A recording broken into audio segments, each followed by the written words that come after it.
Okay, right. So a very good evening, guys. Can y'all let me know if y'all can hear me and see a screen? Yes. Can hear, cancel. Right, nice. So with that, Lama, we'll get started with today's class. Yes, Eid Mubarak to all those celebrating tomorrow. So today, guys, we're going to start off with unit number 2 and 3. I'm doing 2 and 3 both together because the units are aligned, right? So unit 3 is more like a continuation of unit number 2, where you take the same concepts of market equilibrium and then you extend it into where the government intervenes and where they come and play around, right? So the taxes, subsidies, all of that comes in unit number 3. So I'm doing unit number 2 and 3 together. So it's easy that we can go on with the same flow. So today we will start off with the MCQs. The MCQs starting from 2016. We'll see how much we can do. We'll try to do as much as we can today. And from wherever we stop, we will do it the next class. School teacher said in a government purchase, price support, dead weight loss equals social welfare loss.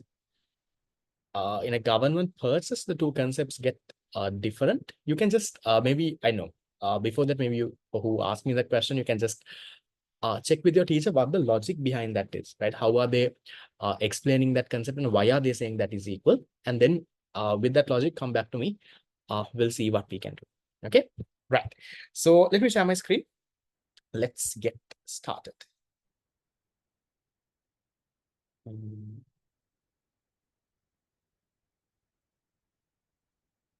Okay, so today, guys, I don't have a current context slide because I didn't want to spend some time on that.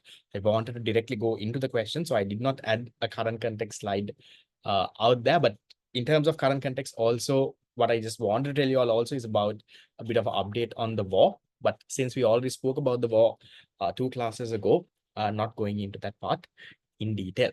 Right. So starting with Lamai, the 2016 MCQ. So I want you all to give me answers on the chat box. The more answers I get, the more correct answers I get, then I know how much I need to explain. If you all are giving me different answers, then I know that I need to explain the other answers as well. But if everyone is giving me the correct answer, then I can move faster. So give me answers on the chat box while we do the questions. Starting with question 7. Question 7 is saying, suppose X is an inferior good sold in a competitive market. Assume other things remain constant in the market for X. What are the effects of a decrease in income for buyers on demand, equilibrium price, and equilibrium quantity? So what you can do here is, Lama, you can draw a diagram. Okay, so how you will draw this diagram? Simple diagram.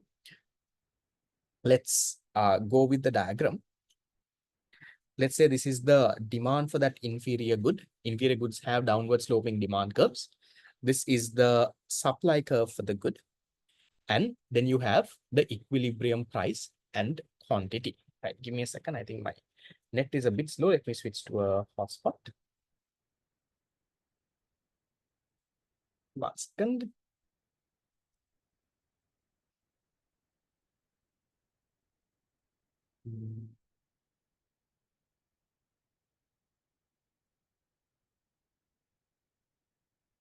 Until past paper class play again. Past paper class, how it works is you're supposed to do the questions at home and come. During class is where I will discuss the one. Right? I think I would have explained that during the very first session. So you do the questions at home and come. We will discuss from 2016 to 2025. 2011 to 2015, you can do it at home. Okay, that's how it would go.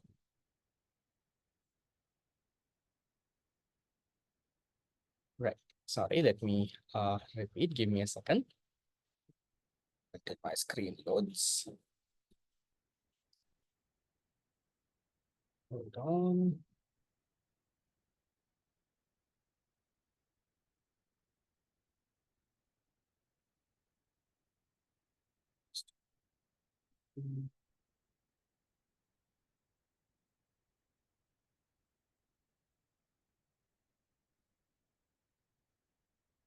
Please give me 1 second. I'm not very sure what is happening with my data here.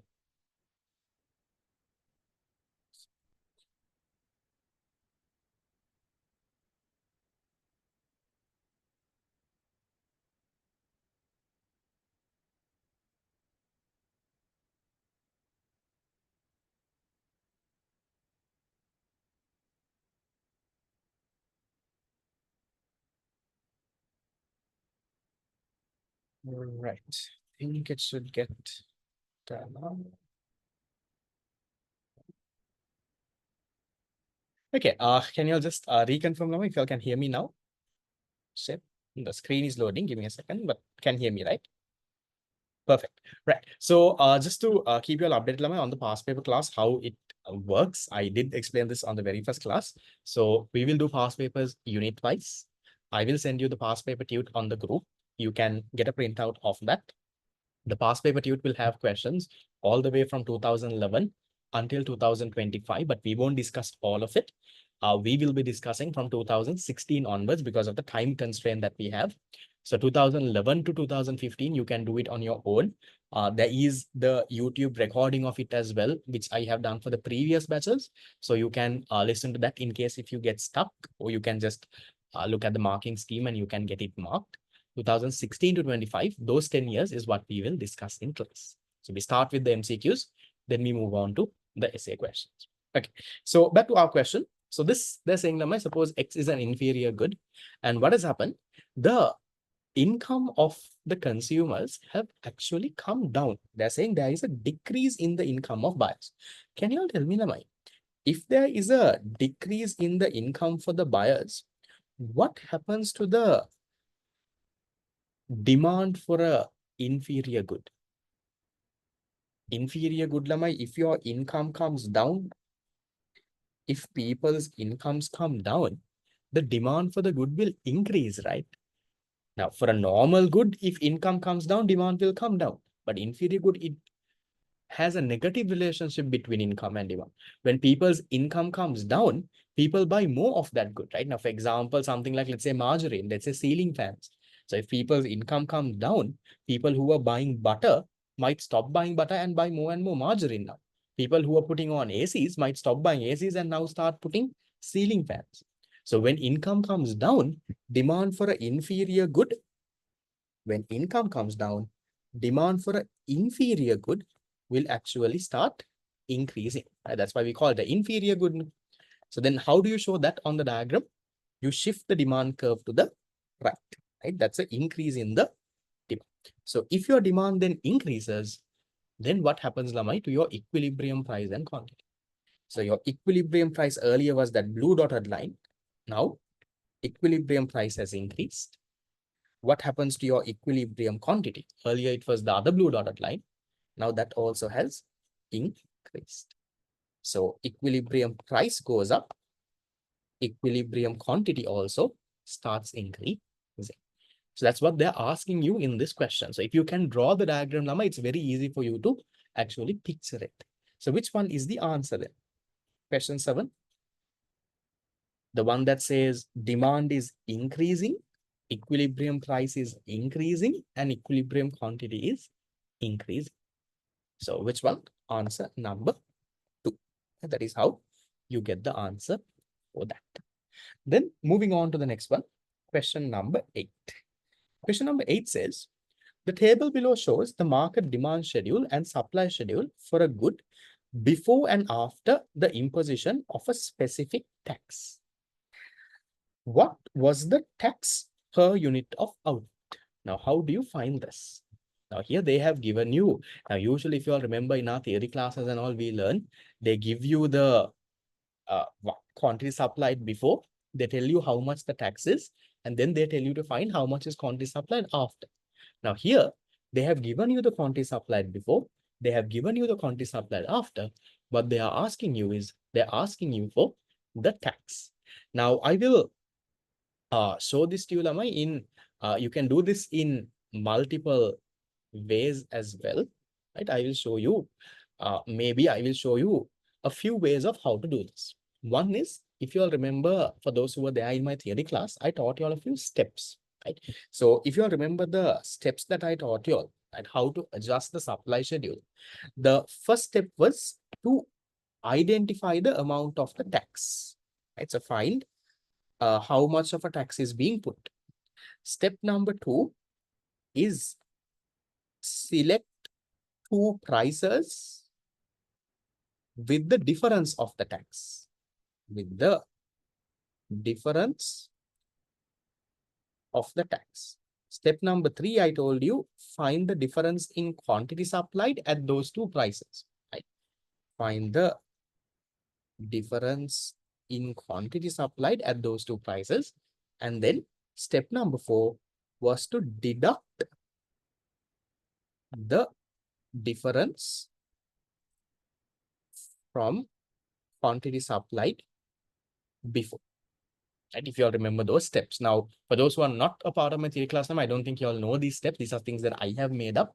You all would have learned a different other way, but I'll show you how you can do this. So what you will do is, Lama, you can work backwards now. Usually you have to find the tax and then do this now. But now they have given you the quantity supplied after, you have to work backwards to get the tax. So we'll start with step number 4. From quantity supplied before to quantity supplied after, Lama, how much have they deducted? From going to from 20 to 0, 30 to 10, 40 to 20, they have deducted the 20. Right. That is step number 4.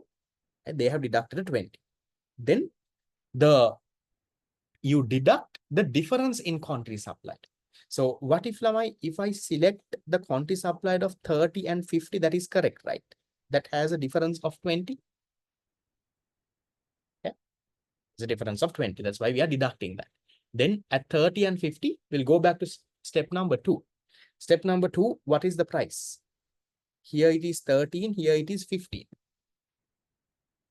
So then the first step, you go back and see, identify the amount of the tax. So the difference in the two prices has to be your tax. That has to be 2. That is one way of getting this. Right? Now, for those who have not been in my theory class, now that's a little hard for you, right? Because you don't know what these steps are, you don't know the normal way, then working backwards would have been utter nonsense for you. So I'll show you another way, Lama. You can do this using a diagram also. Okay. The other way you can do this is, you can draw, Lama, the two supply curves. So how do you draw the two supply curves? We're not taking 13 and 14, Lama, because the difference is 20. No? So difference is 20. How do I get the difference of 20? That's the difference between quantity supplied before and quantity supplied after. 20 and 0, 30 and 10, 40 and 20. That's the difference of 20. That's why I'm taking a difference of 20 there. And then I work back to the prices and then I get it. If you all don't know that method, Lamai, that's complete nonsense. Don't worry, I'll show you another method. Another method you can do this is, Lamai, you can draw the two supply curves roughly. Okay. If you draw the two supply curves, you know, Lamai, the vertical distance between the two supply curves is your unit tax. Okay. So one thing that I will do is take a quantity supplied that is there in both of these columns. Okay, let's say for example here. So here quantity supplied of 20 is there. Here also a quantity supplied of 20 is there. Okay, so I'll just take two common quantity supplied that are there in before and after. So then this is the quantity axis. So when the quantity supplied is 20, in the pre-tax supply curve, the price is 12. So when the price is 12 only, quantity supplied is 20. So maybe I'll just draw below a random curve. Right. This is the pre-supply curve, pre-tax supply curve. In the supply curve after the tax, there, when the price is 14 only, quantity supplied is 20. So when the price is now 14, only your quantity supplied is 20. So let's say there is that supply curve going like that. So this is your supply curve after tax. Supply curve has shifted to the left. So then you also know, the vertical difference between the two supply curves is your unit tax, right? The vertical difference between the two supply curves. So how much is the vertical difference between these two supply curves? The vertical difference between the two supply curves is 2 rupees. That's another way of getting the unit tax. You plot it into a graph and see how you can do it. So I will go with answer number 1. So just to explain the second method once again, what you do is, Lamai, take two common, you will find common prices, don't worry. Find a common price that is there in both, find a common quantity that is there in both quantity supplied before and quantity supplied after. So I just took 20. If you want, you can even take 30. 30 is also there and 40 is also there. So I just took 20. So then before the tax, at 12 rupees only, they supply 20 rupees. After the tax, at 14 rupees only, they supply 20 rupees. So just draw that, plot that onto a graph. And you should know the vertical difference between the two supply curves is your tax. So you can get that vertical difference, you get 2 rupees. Another way of doing this is maybe you can test out all the answers. You can make the supply equation, test out all the answers one by one and do, but that I think is a waste of time. So you figure out which method you want to do it and you can get that done. Now, one more thing I want you all to learn from this is, what if the same question comes not for a tax, but what if they give it for a subsidy? The same question, instead of saying quantity supplied before and after tax, before and after subsidy. And then they ask you how much is the subsidy. So then that is something I want you all to work for homework. That is what I want you to think as well. Now, when you're doing a question, it's not about just memorizing the method for this. It's about thinking how to do it the other side. Right, that's question 8. Then you move to question number 9. Question number 9 says, yes, if the difference comes as 30, then you take maybe 13 and 16. Yes. The price last year demand for ballpoint pens is -3. When the price of ballpoint pen is 25, quantity demand is 300. How much will be demanded when the price falls to 20? Okay, so we'll just try to see what are they asking us. They have told us when the price of a pen is 25, quantity demand is 300 pens. Then they're asking us when the price falls to 20. Okay, when the price becomes 20, they're asking us how much is the quantity demanded. That is what they're asking us. So how can we get this, Lamai? They have not given us the demand equation or anything, but they have given us PED. They are telling us the price elasticity of demand, the price elasticity of demand there is how much? -3. So that is at the initial price. So you can use this and try to, Lamai, get the answer. So I'll show you how you do this. So PED is equal to, change in quantity demanded divided by change in price into price over quantity demanded. So in this equation, the change in quantity demanded, we don't know. So 300, how much is it going to? We don't know, because if we know that, then we can get our answer. So change in QD, I don't know. That is the question. So that I will keep it as it is. PED is -3. I will write that. Change in QD, I don't know. That's what I'm trying to find. How much is the change in price limit? 25 has gone to 20. 25 has gone to 20 means price has fallen by 5 rupees. So change in price is -5. Be careful with the pluses and minuses. It has decreased by 5. And you multiply by the price and QD. So you can take the initial price and the initial quantity demand. So my initial price is 25. My initial quantity demanded is 300. So now what you have to do is you have to solve this. If you solve this and you calculate the change in quantity demanded, you can come closer to your answer. So we'll try to see how much do we get. So you can cut and chop a bit as well. You have a 5 here, then it becomes a -1. This becomes a 5. So it will be -3 into a 300. So this also comes into a -1. I'm taking the denominators on top and the numerator, there is a 5 there, divided by 5 is equal to change in quantity demand. So if you work around, you get -3 into -1 becomes +3. +3 into 300 is 900. 900 divided by 5, you get 180. So you get your change in quantity demanded as a plus 180. So you have to do a little bit of maths there, right, to calculate that. So then is that 180 your answer? Is that your answer? 180 is not your answer. 180 is the change in quantity demanded. So if the change in quantity demand is 180, how much is your new quantity demand? Earlier it was 300. Now it is increasing by 180. It's a plus 180. So how much would your quantity demand be right now? Right now it has to be then 480. 300 plus that change of 180. And that is how that 480. How did I get the minus 1 now? The minus 1 is this here. I simplified that 25 and that minus 5. So there is that minus 1 there. You have to take it out because otherwise you mess up the sign. That's your answer. Can you do this with the percentages? You can, but you have to be a little bit careful. You have to be good with percentages, then get the percentage change in quantity demanded and work around. You can try it out and see. Okay. Right, so that's question number 9. Then we go into question number 10. Question number 10 is saying, this is an easy one. The market supply curve for some good or service would shift to the left. So supply shifting to the left means my supply is increasing or decreasing. Leftward shift.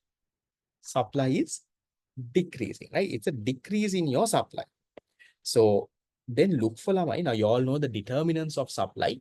So look for a factor that will cause your supply to decrease. Which one will decrease your supply? First one, technology improves. No, if technology improves, my supply will increase. Price of inputs fall. Price of inputs is your cost of production. So if your cost of production falls, then your supply will increase. Price of inputs increase? Yes. So if your price of inputs, now for example, imagine my tube printing cost, my let's say website maintenance cost, those are my inputs. No, if those increases, then I will be discouraged, right?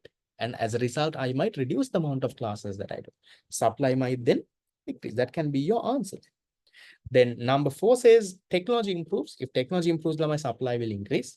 Price of inputs fall also, then definitely supply will increase. So both of it will increase supply. More suppliers enter the industry, number of producers are increasing, supply will increase. So only one that decreases supply is answer number 3. I think that was one of the easiest questions that you all had. Then we move into the next one. Question 11. Question 11 is saying, the supply curve for good X is given by the following equation, Qx equals 6P. X is the good, right? Where Qx is the quantity supplied and Px is the price. What can you say? How do you look at the equation and tell what is the PES? Now, they haven't given any number. There is no calculation. Now, they are saying price loss supply is 6, is 1, is 0.1. How do you find?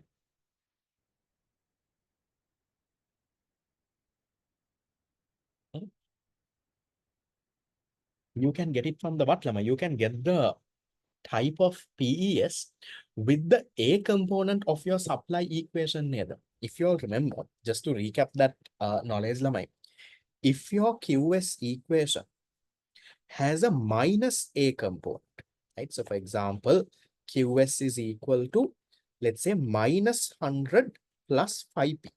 So then how will your supply curve start, Lama? Your supply curve will start from here. If it's minus 100, it starts from like here. Right? We don't usually show the minus side. And that is how it goes. And this is that minus 100. This is the what supply curve, Lama? Elastic, inelastic, unitary elastic. This is a elastic supply curve. Inelastic, no, this is elastic. Look at the shape. It's a flatter curve. It's an elastic supply curve. Elastic means your PES has to be greater than 1. Then if your supply equation comes in the format of QS equals a plus A component, let's say, for example, QS equals 100 plus 5P. The A is a plus component. So if your A is a plus component, then where will your supply curve start from? Your supply curve will start from here. This is only that plus 100. The plus 100 there. So then this is a what supply curve? This is a inelastic supply curve. Inelastic supply curve means your PES has to be less than 1. Then what if your supply curve has an equation like this? QS equals BP. There is no A component. Let's say QS is equal to 5P. Earlier you had a minus 100, there you had a plus 100. Here there is no 100, no nothing. It's a 0. The A is not there. So what does that mean, Lamai? That means where is your supply curve starting from? The supply curve is starting right from the origin, right? Right from 0. So what is that supply curve then? That is a unitary elastic supply curve. In a unitary elastic supply curve, your PES is equal to 1. Right? Then in this question, what is the type of the format of your this thing? The ratio of price to quantity supplied limit, that is PES. That is the PES. We say PES is equal to change in quantity supplied over change in price into price over QS. This price over QS is what we say ratio to quantity supplied, ratio of price to quantity supplied. Okay. So here, the equation is Lama QS equals 6P. There is no A component. There is no A component means they're talking about this, right? They're talking about a unitary elastic supply curve. So in unitary elastic, you all know, you don't have to do any calculations. You all know, Lama, your PES will equal to 1. So that is where you get the answer. So you can't do any calculations and get this answer, Lama. You have to interpret it this way only and get the answer. Because to calculate anything or anything, they have not given you information. Okay. That. Then we go to the next part. Question number 12. Question number 12 says, the diagram below shows, why can't it be 5? 5 says PES is 0.6. No, can't be 0.6. So 0.6 has to be inelastic. If your PES is less than 1, then that is inelastic. This is not an inelastic one. This is a unitary elastic. So, no, you can't round off like that. When you have obvious correct answer, you can't round off. When the A component is positive, if a question comes and find the producer surplus, we're supposed to use it. No, if the A component is positive, usually they don't give you questions like that. But if they tell you to find produce surplus, then that is this trapezium-like area. But usually you don't get producer surpluses like that. You usually get a component, the negative component you get. Equation positive, right? So it is inelastic. No, equation is not positive. The A component is 0, right? There is no A component. Can I explain this again? I can't summarize the whole thing again. I'm hoping this is not the first time that you all are learning this, right? You all know this story. Again, repeating 100 times. Not a theory class. I'm just recapping the things and doing the question. So from your supply equation, from your A component, you can figure out the type of elasticity. A component is where your supply curve starts now. So if your A component is a negative one, that's the black and blue diagram. Your supply curve goes like that. It's an elastic one. If your A component is a positive component, then it's an inelastic. If your A component is not there, in other words, A component is 0, that means it starts from the origin. That means it's unitary elastic. No, for the demand equation, PED, there is nothing like this. Nothing like this means there is a different story. It's not from the equation. B component QS equal the equation used. Yeah. The B component is this. Change in quantity supplied over change in price is your B component. Okay. Yes, if QS is equal to A, then it's perfectly inelastic. Correct. Okay, then question 12. The diagram below shows an increase in supply from S2 to S1 after the removal of a specific tax. Supply S1 was the pre-tax supply and the supply curve after removal of the tax. What effect does the removal of the tax have on tax revenue and consumer expenditure? So now when you had, let's say, this was your original supply curve, government had put a tax and then it has gone to S2. Now what they've done is they have removed that tax. We'll keep the removal part aside. So if they had kept this tax, the two things they're asking is tax revenue and consumer expenditure. So when the tax was there, you all know, this area here is the government tax revenue. Then which area is consumer expenditure. Can you tell me how much is that? Can you calculate and tell me? Government's tax revenue is per unit, they're charging 8 rupees. So 8 rupees is the difference between this into 60 units. So 8 into 60, that is equal to 408. Then how much is the consumer expenditure at this point? Consumer is paying lamai 24 rupees per unit and they are buying 60 units. So this red one is the consumer expenditure. So how much is the consumer expenditure when there is a tax? That is 24 rupees into 60. How much do you all get? 1,440. 1,440. Okay. Now you're removing this tax. So they are saying there was a tax that was there, you're removing. So you're removing it means that your supply curve will again go back to S1. So you were at S1, government put a tax only, that's why it went to S2. Now you're removing that tax, so you go back to S1. They're asking you, what will happen to tax revenue? So when there was a tax, my government was collecting 480 rupees as taxes. Now, if you remove that tax, what happens to government tax revenue now? Now they have nothing, right? Now their tax revenue is 0. So earlier they earned 480, now they're earning nothing means government tax revenue has fallen by 480. So then I can cut off answer 1, 4, and 5. Only answer 2 and 3 says decrease by 480. Now we'll look at consumer expenditure. So if you remove the tax limit, now how much is the consumer expenditure? Now consumer will pay 20 rupees and buy 100 units. Okay. Which part is produce expenditure? There is no produce expenditure. Consumer is the one who spends. So now consumer expenditure is 20 into 100. So how much is that then?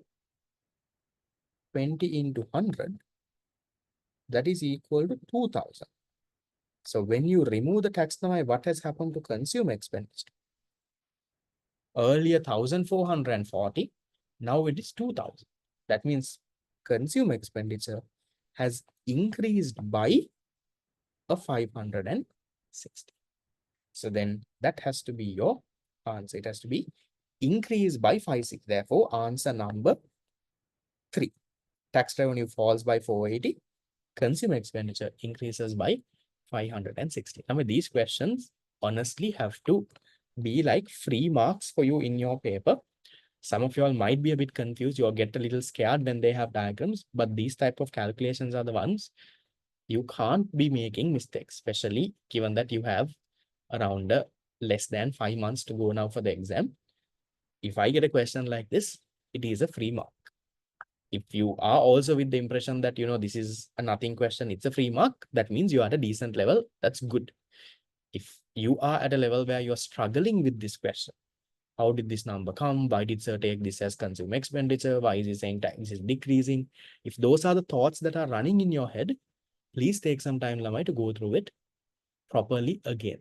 Understand the logic behind the stories, then it becomes easier.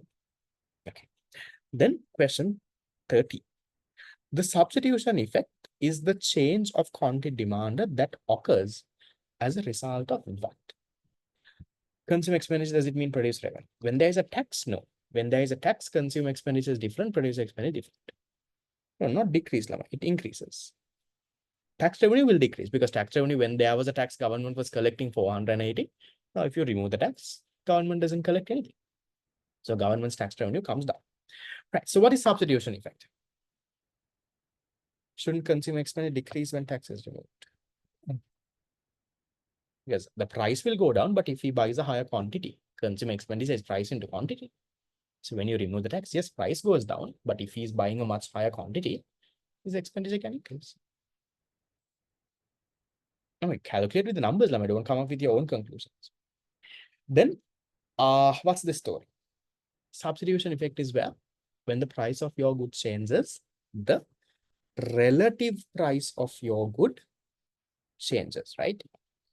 And as a result, what happens? Your good becomes either more expensive or cheap. So if I'm to just to explain this story with a logical answer. So let's say we have my econ class. So let's say right now, my class fees for the fast track program is 5,500. And let's say there is another, so this is Arshad sir's econ class. And let's say there is another econ teacher, let's say Mr. B, right?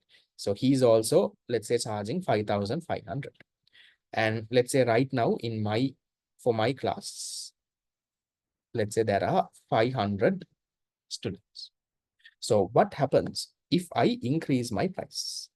If I increase my class fees to 6,500, while the price of the substitute has not changed.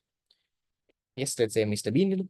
So if the price of my good increases, do you agree, Lamai, that my class is now relatively more expensive than Mr. B's class? Yes, my class is more expensive now. Earlier, we were both charging 5,500, but now because I increased my price, my relative price has increased now. So now what happens?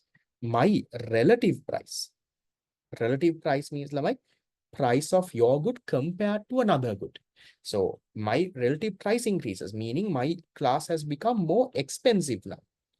So as a result, when my class becomes more expensive, what happens to the quantity demanded?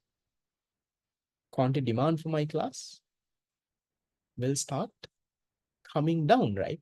For those who are coming to my class who might not be able to, let's say, afford 6,500, now you all will start going to Mr. B's class. So as a result, now you might not have 500 people in my class. Let's say you only have 400 people in my class. Quantity demanded decreases. That is the substitution effect. It works the opposite also. So substitution effect talks about when the price of your good changes, your relative price changes. Relative price means price of your good compared to other goods. So now my class is relatively more expensive than the other teacher's class. Okay. So a change in relative price with other things remaining constant. That can be. No, relative price doesn't mean the price of the other good. Price of the other good means price of the substitute. Relative price means price of your good compared to the other good. That is what it means. So a change in the relative price while other things remain constant. A change in absolute prices with real income constant, change in relative price with money income constant. If not for number one, you could have even gone with number three. That is one thing that is held constant. No. Right. So answer one. I hope that is okay. Shape. Fine.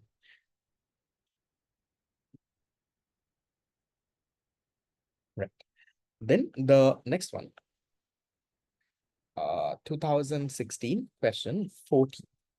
14 is saying the diagram below shows a country's demand for an imported consumer good. The government of this country imposes an import duty equal to P1 to P2 per unit of output. Which area of this diagram measures the resulting loss of consumer surplus and the resulting gain in government revenue? There's a bit of connection here, Lama, to unit number 9. Unit number 9, we kind of learn this diagram. Why option 3 is incorrect for question 13? Because it's not just money income held constant, Lama. It's where your relative price changes while all other factors are constant. Income is just one of those factors. Consumer income, price of substitute, price of complementary good, consumer taste preferences, number of consumers, all have to be constant. It's law of demand. So that's why if one was not there, you would have gone with 3 saying, okay, at least this has to be constant, Kiela. But when you have one, you can't go with them. Okay, so here, what's the loss in consumer surplus? What's the government revenue gain? So here, Lamai, now how this works is, there is a imported supply curve. We learned this a little in unit number 9. So ideally, your imported supply curve would have been at this point. That is why the price was at P1. So when the imported supply curve is at this, then your consumer surplus would have been this entire part. So consumer surplus before the tariff, imported tax, is A, B, and C. Now, once the government puts a import duty, the import becomes expensive, So now your imported supply curve switches up. Now, as a result, what happens? Now, your consumer surplus is only the area. So consumer surplus after this is the area A. And which area is government's tax revenue? Government is collecting the difference between P1 to P2 as a tax into how many units? Into this amount of, let's say, X amount of units. So government's tax revenue becomes the area B. And the area C becomes your social welfare or dead weight loss. We'll not go there, but that's the story. So the question is asking, what is the loss in consumer surplus? Consumer surplus earlier is ABC, now it is only A, meaning consumer surplus has fallen by B and C. And what is the gain in government revenue? Government has gained the area B. So then answer is number 5. Consumer has lost B and C. Government has got the area B as revenue. Now this part, for those who are a little lost, we go through this in unit number 9 when we learn about tariffs, that imported supply curve story, we go there. So you need to know the basics of that. If you have not learned unit 9, don't worry. You will at some point, wherever you are learning, it will get covered. Okay. Then that's 2016. The next one, 2016 question 15. Fast track people, just want to check with you. Did you do the essay questions today? 2016 to 20, unit 1. Or at least if you have done it earlier, at least just recap the question. Yes. Take around 2 hours, that 2 hours can be early in the morning. That's all that you do, right? You spend the other time for your other subjects. That's fine. And if you have already done the questions, just quickly read through it. Use the time for your other subjects. You have other subjects, you can get that done. Good. Okay, so 2015, the diagram below shows the market demand curve for a product. Assume that the supply is perfectly elastic and the price of this product is initially P1. So supply is perfectly elastic. So that means your supply curve is like this. Initial price is P1. So this is your supply. Initially P1. If the price increases from P1 to P2, so price has gone from P1 to P2 due to a tax, what is the excess burden of the tax? So I showed you all this in the before diagram also. So if you have a perfect elastic supply, the imported supply curve is also perfect elastic supply. If as a result, what happens now? Which area becomes your dead weight loss? Excess burden of tax means your dead weight loss. Which area? This small area here, right? That small triangle there. The BFC or whatever order you can take it, that becomes your dead weight loss. I guess that's the same thing I told you when I explained this diagram also. No? I told you A is the new consumer surplus, B is the government revenue, C is the dead weight loss or social welfare loss. Same thing. They've asked again. Now they're asking for the dead weight loss. So that is area number BFC, answer number 5. Okay, that's it with 2016. Can you all add up and see how did you all do in the 2016 paper? Starting from question 7 all the way until 15. So you had, I think, 7, 8, 9, 10, 11, 12, 13, 14, 15, 9 questions. How much out of 9? I think a decent enough mark would at least be around 6 to 7. 6 to 7 out of 9. I think you're decent shape together. Okay, good. Then we go to 2017. Right, so 2017 was the A-level paper that I did. There was a question that I got wrong here as well. I'll explain that. 2017 question number 7. Which of the change in the following factors causes the market demand curve for a good to remain unchanged? So when will the market demand curve for a good will remain unchanged? Unchanged means it will not shift. So which one will not cause it to shift? If the what changes? If the price of that good changes, no? If the price of the good changes, lamai, the demand curve won't shift. No, it will remain unchanged. If the price changes, lamai, you will move from, let's say, this point to this point to this point to this point. You will move along the demand curve. The demand curve will not change. But if any non-price determinant, population means lamai, number of consumers. So if the number of consumers increase or decrease, demand curve will shift. If the price of substitute changes, demand curve will shift. Price of complementary changes, demand curve will shift. Average income is income line. If people's income changes, demand curve will shift. So all the others, answer 1, 3, 4, 5 are non-price determinants. So when those shift, when those change, demand curve will shift. That means demand curve is changing. When the price of your good itself changes, because price is the horizontal vertical axis. So when the price changes, you don't shift the demand curve, it's a movement. So 7, answer number 2. Then question 8. Question 8 says, which of the following combinations of income and price elasticity of demand is consistent with a normal good? So a normal good, how the YED is positive or negative? Your YED is normal good. How do you break normal good? If your YED is positive, that means greater than 1, greater than 0. In other words, if your YED is positive, that is a normal good. If your YED is less than 0, in other words, if your YED is a negative number, then that is a inferior good. The normal good part, you can classify it further. If your YED is positive and also greater than 1, then it is a luxury. YED is positive and less than 1, then it is an essential, or you can call it a necessity. Yeah, so you should know that breakdown. So they are asking for a normal good. So normal good, your YED is positive. So I will cut off the answers that say negative.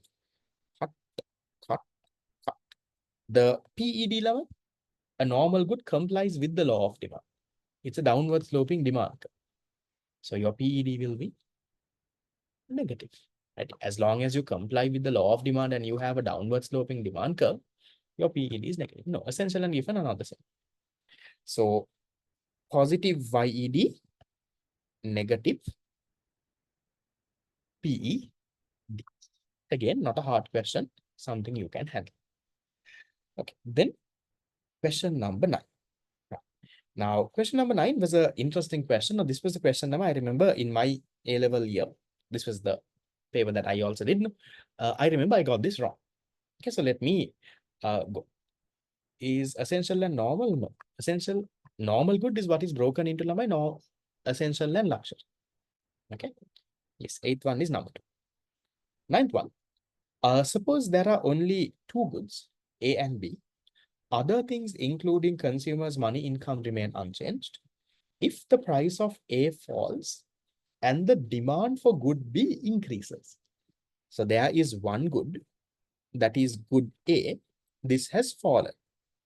When the price of this good falls, the demand for good B, which is another good, that has increased. So the first thing that will come to your mind is this a complementary good or a substitute? When the price of one good falls and the demand for the other good increases,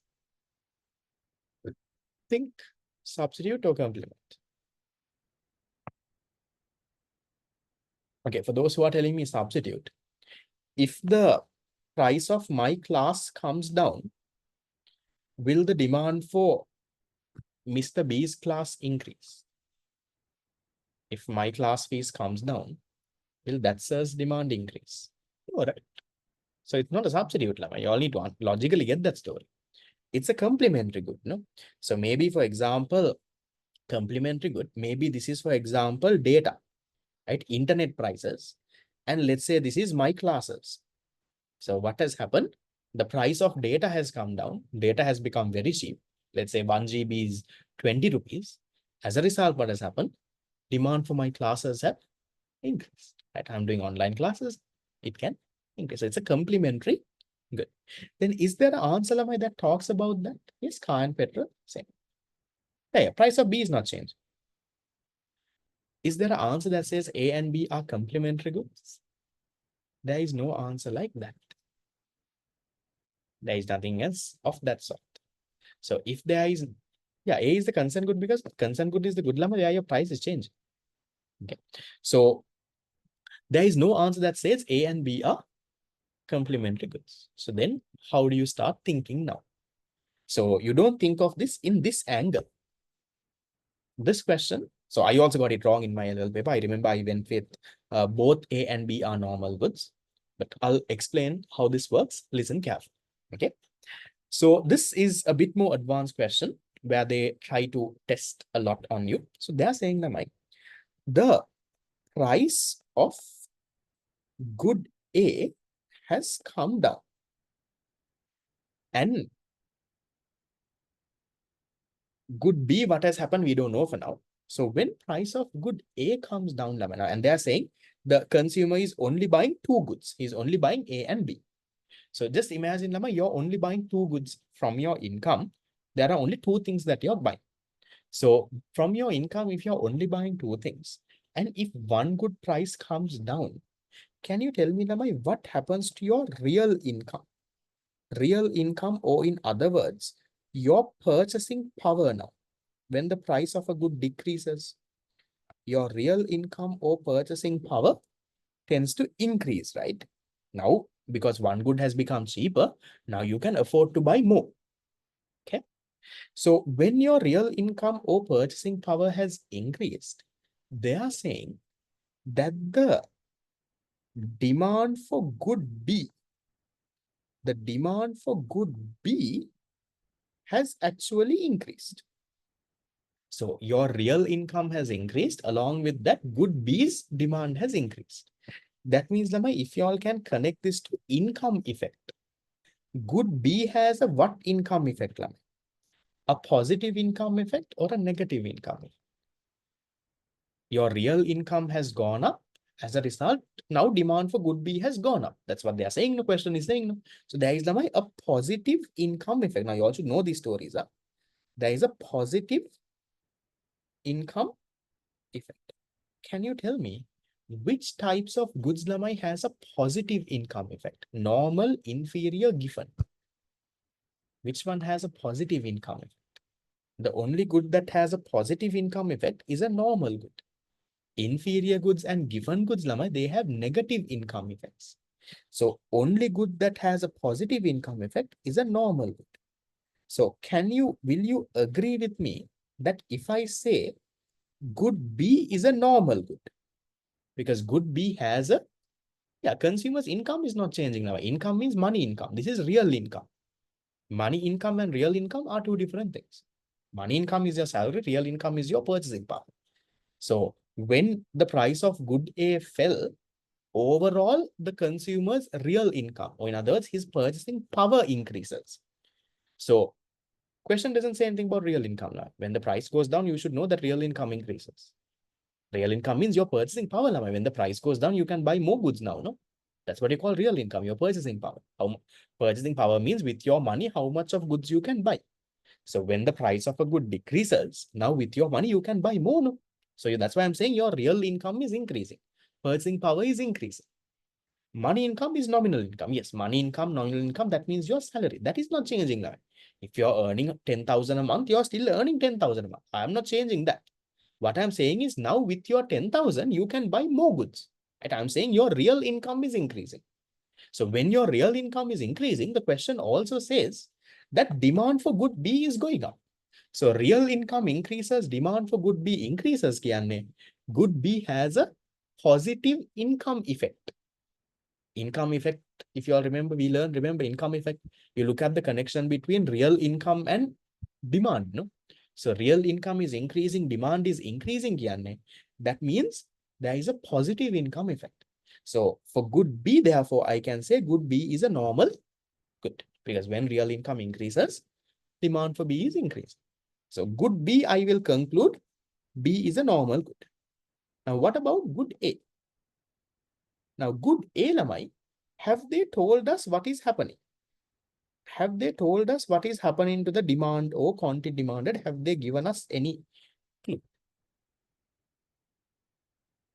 Has the question talked about it? Has the question said demand for good A is coming down, demand for good A is going up. They haven't told us anything. So if they haven't told us anything about the demand for good A, you can't simply say, sir, when the price of good A comes down, quantity demand will increase, no, sir. That is if it complies with the law of demand. How do you know that whether it complies with law? And what if good A is a given good? So to conclude what good A is, Lamai, you don't have enough information. If they have told you what happens to the demand for good A, then maybe you could have tried to figure it out. But what happens to the demand for good A or the quantity demand for good A, they haven't really given. So if they haven't really given, then you can't get that done. Right? Give me a second. Hold on. Think about it. Okay, right. So then coming back to the question, good A, like I told you all before, you can't exactly say what is a good A is lama indeterminate. Exactly. You can't say what that is. Right. How do I connect real income here, Lama? So when the price of a good changes, Lama, you should know real income changes, right? That is the basics that you all should be knowing. So real income can Lama, your purchasing power. So when the price of that is income effect. When the price of a good increases, your purchasing power comes down. When the price of a good comes down, your purchasing power increases. That's what I'm saying. No, not from the demand, I got the real income. So they are saying the conclusion here is Lamai, they are saying price of A is coming down. So when the price of A is coming down, one thing I will figure out is if the consumer is only buying A and B and one good price has come down means now you can afford to buy more with that balance income that you will have. You can now buy more. So that means your real income or your purchasing power goes up. That's a conclusion I will come into that. That's something you should know. When the price changes, how does it connect with real income? So when your real income increases, the question is also saying the demand for good B is increasing. So your purchasing power has gone up or your real income has gone up. You're buying more of B means there is a positive income effect there. So good B, the only good with a positive income effect is a normal good. So good B, you can say is a normal good. But what happens to good A, we don't know because good A, they haven't told us what happens to demand. So good A, you can't conclude whether it's a normal good or not. We don't know. So that is why we will go with the answer that B is a normal good. What is A? We don't know.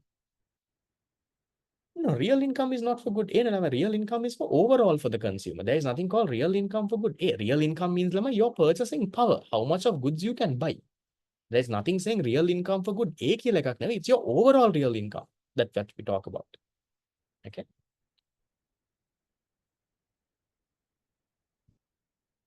When we're checking base income and demand, we are checking based on real income and demand. That's how you come to normal. Okay. No, I did not go to this point in my exam. I didn't even know what I am talking about in 2017. This real income story, I never knew. Right. So that's where the answer comes. Okay. It's a good question. It's something that you have to actually think. The most obvious answer is to say it's a complementary good. And there are no answers that talk about that. So you need to think about the real income angle if you want to get your answer. Take some time to think. So maybe put a star and keep. And also one more thing I wanted to do is, I forgot to tell you all this. In this next 5 months, especially fast track people and even whoever is not in my fast track, it doesn't matter, when you all are doing papers, right? Any past paper, any maybe your class teacher's paper, anything. If there are good, difficult questions that you think you can learn from it, highlight that question and keep, or put a circle around that and keep. The reason I am telling you that is, Lamai, 1 day or 2 days before your A-level exam, then you can only go through that. Now, I'll just tell you why I will tell you this. So just imagine now, let's say in this next 5 months, what I will be doing with you all in the fast track class. So in the fast track class, we will be doing the unit-wise papers. So I will just take MCQs below. In the unit-wise papers, there are 20 MCQs per paper. There will be 11 papers. That is 220 MCQs there. And I'm just counting the amount of MCQs. Then you will also be doing the past papers now. You're doing 2016 to 2025. Some of y'all will do 2011 also. So let's say you do from 2011. Okay. So if you do from 2011 to 2000, 25. That is how much? That is 15 years of past papers. Each past paper has 50 questions. 15 into 50, that is a 750 MCQs there. Okay, that's from the past papers. So your unit wise papers 220, past papers 750.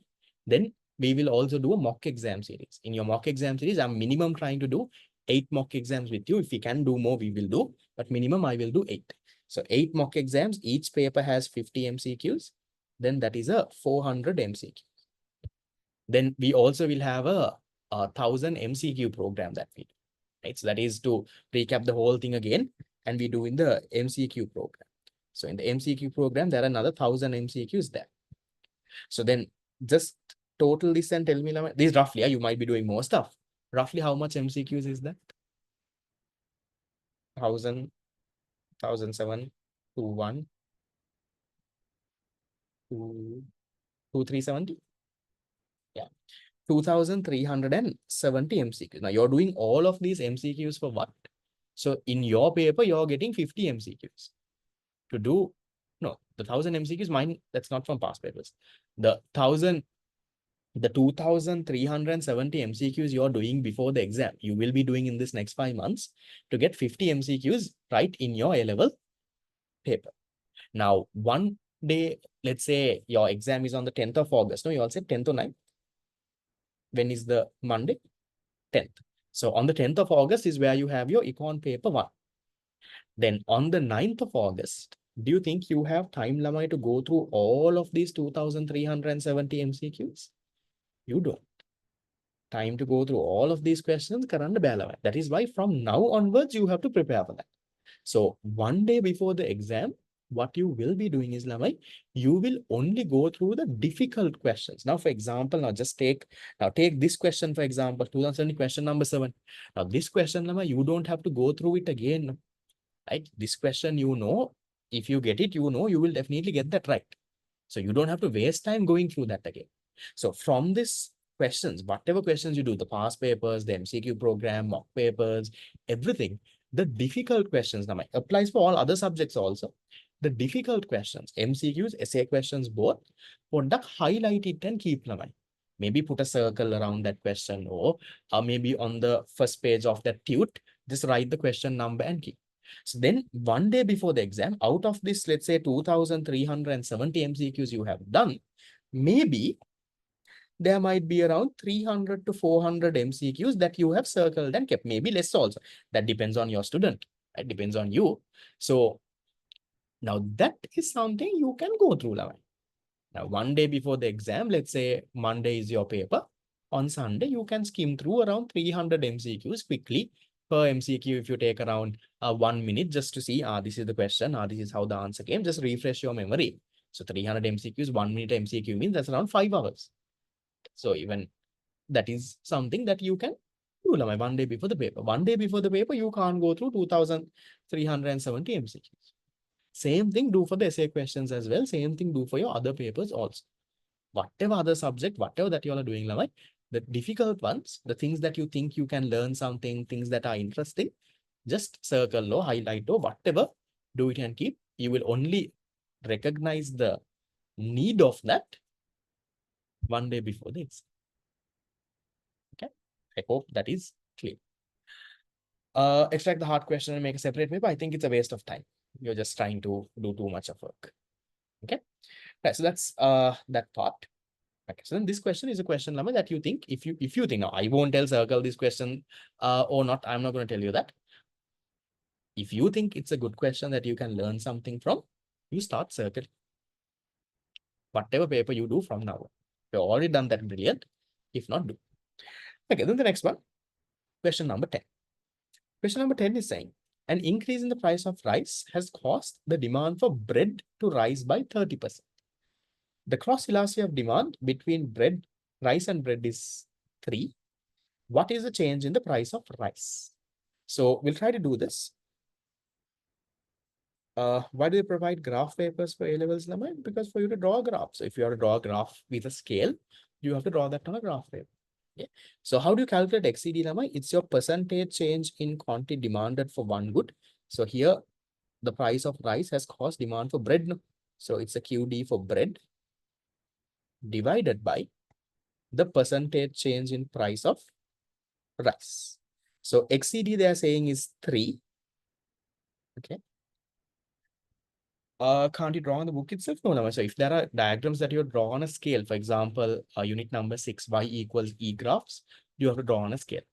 Unit number, let's say 2 and 3, if they tell you to plot this on a, show the equilibrium on a graph, you have to draw it on a scale. The one rough work that you are doing, you don't have to draw it on a graph paper. But if they specifically say draw this, this thing, so unit number 6, unit number 2, 3 graphs, if they have told you to draw it on a graph, it has to be on a graph. So please practice and go. We will anyway be doing those in the classes also. But if you're not a part of my class, just go through that and be aware. Okay, so they're saying that my XCD is 3. Percentage change in quantity demanded for bread. They're saying demand for bread has increased by 30%. So it has increased by 30%. Then what is the percentage change in price level? Work around the equation. You have to get how much? Percentage change in price has to be at 10%. No? No.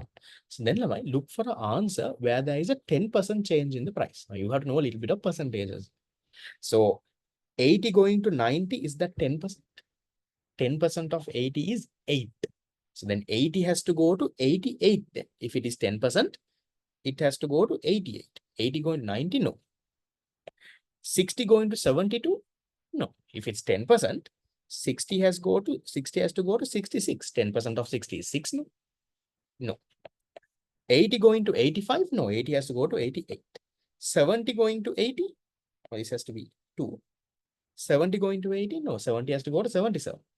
Then the last one, 80 going to 88, yes, that is a 10% increase in your price. So that is how you will get that on 7. Then the next one, 2017 question 11. Which the following is true in the market for a certain product? If producers consistently are willing to sell more at a going price than what the consumers are willing to buy. What does this mean now? There is a what? There is this market. They are saying producers are willing to sell more than what consumers are willing to buy. So in other words, they are saying that my quantity supplied is more than the quantity demanded. So let's say, for example, quantity supplied is, let's say, 100 units. Quantity demand is only, let's say, 40 units. So which of this can be true? They're saying demand is highly inelastic, that we can't say. Supply is elastic, we can't say. Product is inferior, we can't say. Just because it's inferior, that doesn't mean there is excess supply. There is a price ceiling. Price ceiling means the maximum price. In a maximum price, there will be a excess demand, not an excess supply. There is a price floor. Could be price floor is what you call a minimum price. So if there is a minimum price set at, I don't know how much, whatever price there, that means there can be an excess supply. At that minimum price, producers are willing to sell more than what the consumers are willing to. So that can then be your answer. So 2017 question 11 answer. Then the next one, 2017 question 12. The market demand and supply equations for a good is given. The equilibrium price and quantity. If you can't do this question number, you can join my, not 2027 batch, you can join my 28 batch, which I'm starting in April. We'll learn this properly and do it in 28. Can you all give me the answer? Equilibrium price and quantity. How much? I'm not going to do the question now. If I'm doing the question, that's a disgrace for you. I'll go with the majority answer on the chat box. Answer 1. So simply equate demand and supply equation and get that up. Again, if you don't know how to do it, my 28th class starts in April. You can come. Okay, next one. 2017 question number 13. The diagram below represents a competitive market for a certain consumer good. They've given the story. They're saying if a specific tax is levied on a product in this market by the government, the produce surplus after the tax is the area what? Now, my first thing is you have to figure out where the supply curve shifts. Now, this is your original supply curve. Now, you all know when there is a tax, supply has to shift to the left. But can you tell me, so is the new supply curve this one? Or let's say, is it this one? Or let's say, is it, I don't know, maybe this one? How do you figure out where is the supply curve shifting from? Red, blue, black. How do you figure that out? You need to know then there is a tax supply curve will shift. But you also know, remember we did a MCQ previously. I think one of the first MCQs we did, I told you the vertical difference between the two supply curves have to be equal to what? The vertical difference between the two supply curves has to be equal to your tax. So here see, the question says this is the amount of your tax. Okay, we'll go one by one. In the red curve, is the difference between the two supply curves equal to the tax? Is in the red curve, is it equal? No. So I will erase that. Then it's not the red curve. In the blue curve, is the vertical difference between the two supply curves equal to the tax? Yes. So that can then be the supply curve. Then we'll just check the other one also. In the black curve, it has to be here then. Is the difference equal to the tax? No.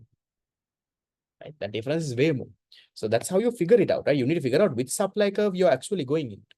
So you're going into that blue supply curve. So if that is your supply curve, then what are they asking us? They're asking us the producer surplus after the tax. So now you all know, Lamai, once this tax is put, this area becomes consumer surplus, area A.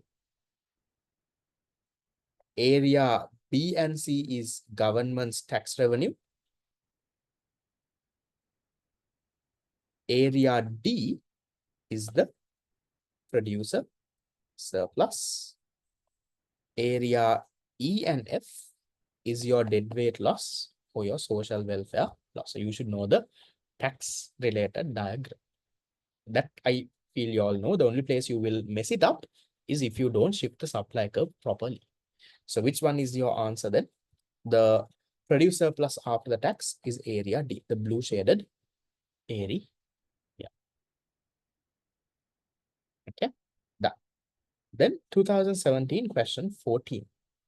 Question 14 is saying, if the price elastic supply is less than 1, PES is less than 1 means elastic or inelastic? PES is less than 1 means it is inelastic. Inelastic means the percentage change in quantity supplied is greater than the percentage change in price or lesser than the percentage change. It is lesser than the percentage change in price. When the price changes, your QS changes only a little, a smaller proportion. So then look for an answer. The change in quantity supplied is greater than change in price? No. The percentage change in quantity supplied is greater? No. Change in quantity supplied is less than the change in price? Percentage change in quantity supplied is greater? Which one is the correct one, Lamai? 3, 4, 5. All answers look similar. 3 is saying change in quantity supplied is less than the change in price. 4 is saying percentage change in quantity supplied is less than the percentage change in price. 5 is saying percentage change in quantity supplied is less than. Remember, I always talked about percentage here, right? Don't forget that percentage. It's not that the change in quantity supplied is less than the change in price. It's that the percentage change in quantity supplied is less than the percentage change in price. So maybe quantity supplied is changing by 5%, price is changing by 10%. Not the rupee nominal value, it's the percentage that we focus on. So answer there is number 4. See, very close answers, 3, 4, 5 all look very similar. That small percentage part is what they're testing. Do you actually know? Okay. So 14, number 4. Then 15. Suppose the demand and supply curves for a competitive market are represented by the following equations. Demand and supply is given. In the equations, QD and QS is this. If the government puts a minimum price of 20, then this will lead to what? This will lead to what? So at price 20 lama, calculate the QD and QS and C. So QD is 60 minus 2P. So 60 minus 2 into 20. So 2 into 20 is 40. 60 minus 40 is 20. QS is minus 20 plus 3P. So minus 20 plus 3 into 20. 3 into 20 is 62. 60 minus 20 is 40. So QS is 40. QD is 20 means there is an excess supply. Supply is more than the demand. Excess supply of how much? Excess supply of DS. You can do it as QD minus QS, but you have to calculate and see. So calculate QD separately, QS separately, then minus it and get the difference. So there is an excess supply of 20 units. I think I've typed this wrong. It has be that. Okay. Answer number 1. Okay, easy one. Question 13 again. 13 is not a hard one, right? So 13 just takes time to think about it. 13 is where supply curve will shift. How much it will shift is based on the vertical difference between the two supply curves have to be equal to the tax. So question has said, no, that difference is a tax here. So you have to make sure that the vertical difference between the two supply curves is equal to that tax. And that's why I'm shifting it to the S2 part, the blue one. And then you should know the areas, right? After you have a tax, which area is consumer surplus, which area is producer surplus, which area is government revenue. So the blue area is the producer. So I'm not going to that basics of how that comes. You have that. Okay. Then done. 15 is done. Okay, that's it. So 2017 ends there. How did you all do out of that? It started from question number 7 all the way until 50. So that's again, how many questions? I think 8 questions, no? 9. 7, 8, 9, 10, 11, 12, 13, 14, 15. Yes, 9 questions. How much out of 9? Decent enough mark. I would again think there were no very hard questions. If you can get around 7 out of 9, brilliant. 6 is okay. But I feel a 7 would have been nice. I think the hard question was that question number 9. That part would have been hard. But apart from that, other questions I didn't see it actually being very hard. Very direct, very easy. We can do. Okay, that's 2017. Yes. So also, remember, in your A-level paper, you don't have to get every question correct. And now, personally, I know in my A-level paper, which I did in 2017, I never marked it and saw whether I got how much I got right or wrong. Was not bothered to that level. But I know for a fact, at least around 5, 6 MCQs I would have got wrong. One obvious thing I know is that question number 9, I got it wrong. Okay.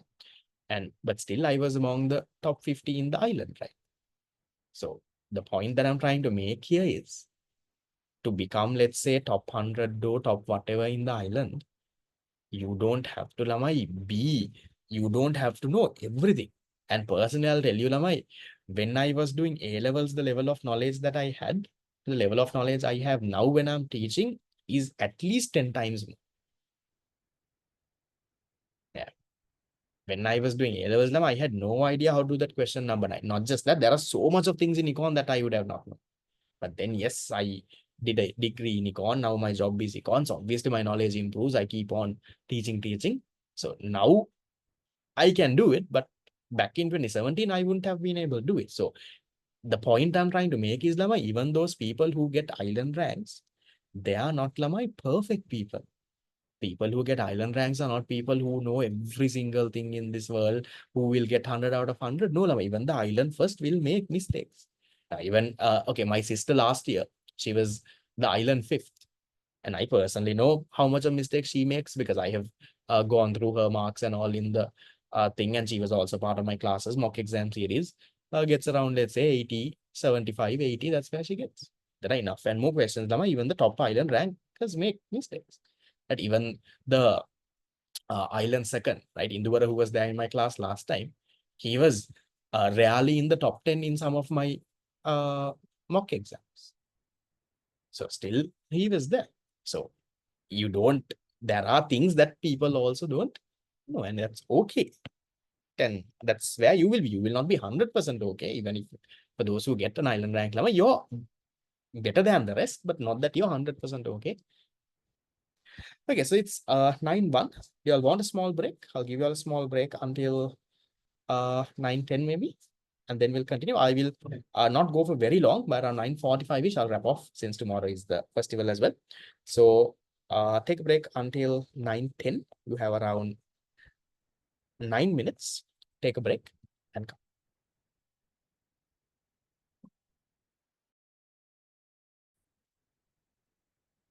Right. Okay. So welcome back. We'll start with the next set of questions. For the 28 bets, I didn't start any flyers or anything yet because personally I felt they have to take some time off before they rush into starting A levels because they just finished O levels in February.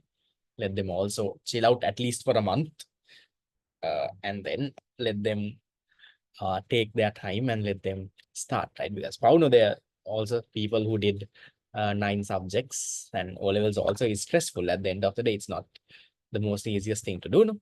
So let them chill out a bit, and because anyway they'll have to start studying. And yes, on my end, yes, that is a loss of 1 month of class fees, but that's not the point. The point is to get the job done properly. And anyway, when I start classes for the 2028 batch, also the first month of classes, I will give it completely free for them to come and see how the subject is. And also, I don't charge class fees for the first month also. So that's 2 months of lost class fees, but that's okay. The point is not to try to earn out of those fellows, but to do a good job for them.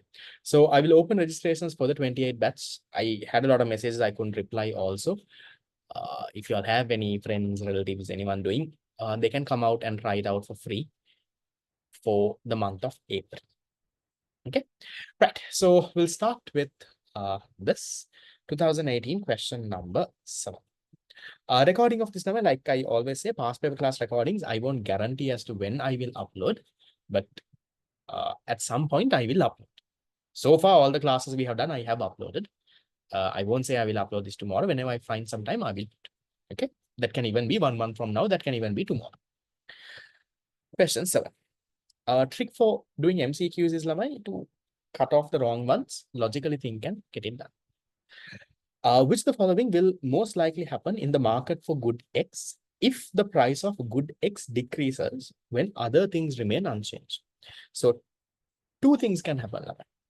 When the price of good X decreases, can you tell me what can happen to the quantity demanded for good X? When price of good X comes down, quantity demanded for good X can increase. That is one option. What is the other option, Navai? When the price of good X decreases, something else can happen. Quantity supply, law of supply, think of that side also, right? Quantity demanded can come down, quantity supply can come, sorry, quantity demanded can increase, quantity supply can come down. Will the demand or the supply change, Lama? Will the demand increase or decrease, supply increase or decrease? No, remember, a change in demand happens when non-price determinants change. Same thing with change in supply, when the non-price determinants. So you won't have a change in demand or a change in supply. Can there be an excess demand? Yes, maybe you can say that. Right? When the price of good X fall, QD will increase, QS will come down. Maybe you can say there could be excess demand, but again, not definitely. Right? Because sometimes you might even move into, let's say if you already had an excess supply, then you're moving into equilibrium. So you can't definitely say there is excess demand, but you can say QD will increase, QS will come down. So which one is your answer? Not a difficult one. 2018-7. Supply will increase, decrease? No. Right? Supply demand can't change. It's the quantity supplied or the quantity demanded that has to be. So quantity demanded will increase? Yes. When the price comes down, QD will increase. QS will increase? No, QS will come down. So answer is number 4. Those are easy ones. Don't make careless mistakes. Then 2018 question 8. When a demand curve is drawn, a assumption is that. What is an assumption? Quantity demanded always increases as price falls. Quantity demanded always decreases as price falls. Changes in price do not influence supply. Price elastic demand does not vary along the demand curve. Factors affecting demand remain constant other than the price. What is the assumption now? The assumption you make when you draw a demand curve is that the price is changing, but all other factors affecting demand remain constant. That is that. Now, why is answer number one wrong? Answer number one is wrong now because it talks about the word always. They say, and that is not an assumption also. Quantity demand always increases as price falls. No, because what if you take, for example, a given good? For a given good, it violates the law of demand. So for a given good, Lama, if the price falls, QD will also fall. Okay. So be careful with those questions. Ah, yes, since someone reminded me, did you all start with the time tracker that I introduced you all last week? All of you, whether you come to my fast track class or not, did you all try it out? Is it working? Do you realize how much of time you're wasting? How much of time you're sleeping and on the phone and doing all that nonsense, starting to feel guilty? Yes. Just try it out and see, right? It might work for some people, it might not work for some people. Right? You just try it out and see. That's a nice thing. It worked for me. That's why I'm introducing it. I remember at that point when I was doing A levels, I realized, okay, look here, I'm wasting so much of time. And also one more thing, does it also motivate you to increase your study time? Like whatever color that you put, you feel like, I need to add more of that color, more kila. And you feel like, doing more and more and more. It should, right? So it should motivate you to increase that and reduce your time that you waste. Going for classes, you can put it under class. My classes, school and all, you can put that under one. So maybe watching recordings also put it under class. So the thing there in terms of studying, how many months did I start using it? I think I started using it around 3 months before A levels. It was one of my teachers who introduced it to us. I modified it. The teacher gave in one page, they gave one day. One page if you print for one day, Lamai, then for 3 months, I remember I had an entire book that would be 90 pages. So I put a week into one and modified it a bit and put that table at the bottom and all of that. So it changes a bit. And so try to total and see how many hours are you studying, how many hours you're wasting. Objective is to keep on getting better and better with time. So 7 was number 4, 8 was number 5. Going to the next. 2018 question number 9. Okay. Watching a recording clear doubts, maybe you can put that under studying, but watching recording for the first time, put that under classes. Okay. In a market for a good, the quantity supplied and quantity demanded are given. Change in the product tax on the good makes QS equals this. How will the change in the tax affect equilibrium price? So you have to then find Lama equilibrium price before and after. So we'll quickly calculate that. Can you all tell me equilibrium price before Lama? QD equals QS. QD is minus 30 plus P. QS is 240 minus 2P. How much do you all get? 90. And so you work it around, price equals 90. So initial equilibrium price is 90. Now after the tax, QD is minus 30 plus P. Your supply equation they are saying new one is minus 36 plus P. How much do you get as the this one? Sorry, QD is not minus 30. No, so this is the other way. This is QS, this is QD. QD is 240 minus 2. QD is 240 minus 2P. QS is minus 36 plus P. How much do you all get? Prices 92. Okay.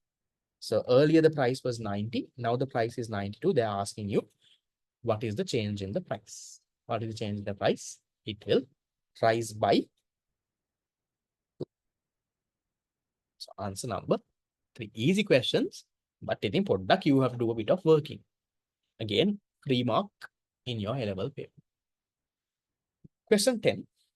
If both demand and supply for tea increase, what will happen for equilibrium price and quantity? So we'll draw and see. If both demand and supply increase, so we'll draw a demand curve, we'll draw a supply curve. Let's say this is our original equilibrium price. Let's say I'll just say 10, quantity is 100. So they are saying demand has increased, supply has increased. Have they told you, Lamai, by what proportion is this increasing? Have they said demand is increasing more than the supply is increasing more? They haven't told us the proportion. They're just saying demand is increasing, supply is increasing. They are changing equally also, we don't know. But for my diagram purpose, I'll just change it equal, right? So I'll shift the demand curve to the right. By that same proportion, I'll shift the supply curve also to the right. So when you do this, what do you see? One thing that you will see is, Lamai, the equilibrium quantity has increased. And that you can definitely say. If the demand for the good increases and the supply for the good increases, equilibrium quantity increases. Now, based on how I have drawn, the equilibrium price, Lamai, has kind of remained unchanged. But can you say the equilibrium price is unchanged? Now, I have drawn, Lamai, I have shifted the demand and supply curve by equal proportion. Has the question ever told you that? Question hasn't told the demand and supply is changing by equal proportion. What if, now just imagine, what if, Lamai, the demand increases a lot? Let's say this is the demand curve. So then equilibrium quantity, yes, has increased, but then price has also increased. What if demand increases only a little? Then quantity has increased, price has fallen. So what is happening to the equilibrium price? We can't say, because the question hasn't told us by what proportion is the demand and supply change. If they are changing equally, then you can say price is constant. If the demand is changing more, then the price has to increase. If the supply is the one that is changing or demand is changing less, then the price has to decrease. What is changing more, what is changing less, we don't know. They haven't told. So equilibrium price, we can't say, meaning it is indeterminate. Indeterminate means we don't know. But equilibrium quantity, we know for sure it will increase. So which one is the answer? 1, 2, 3, 4, 5. Answer number 5. Now this question, they can twist it around in so many ways, right? There are situations where the quantity is indeterminate, price you can definitely say. So think about those. Just have that in mind when you get a question. No, if they're silent about the proportion number, you can't consider it equal. Then you will say you don't know. Then you say you can't conclude. You can't consider it to be equal. Because if you consider it to be equal, then you can say price is remaining unchanged. But price is not remaining unchanged. The price we don't know because the proportion they haven't. Price is indeterminate. Why is price indeterminate? That's what I have been explaining all this time. Right? So why is the indeterminate? You can't say. So if the demand and supply changes by the same proportion, you draw the diagrams and see. If the demand and supply changes by the same proportion, let's say same distance I shifted by, then the price will remain unchanged. If the demand changes more, shifts more, then price will increase. If the supply shifts more, then the price will come down. So they haven't told us which one is shifting more or less. They have just told us demand is increasing, supply is increasing. So if demand and supply both change by the same proportion, price is unchanged. Okay. If the demand increases more than the supply, then the price will increase. If the supply increases more, then the price will come down.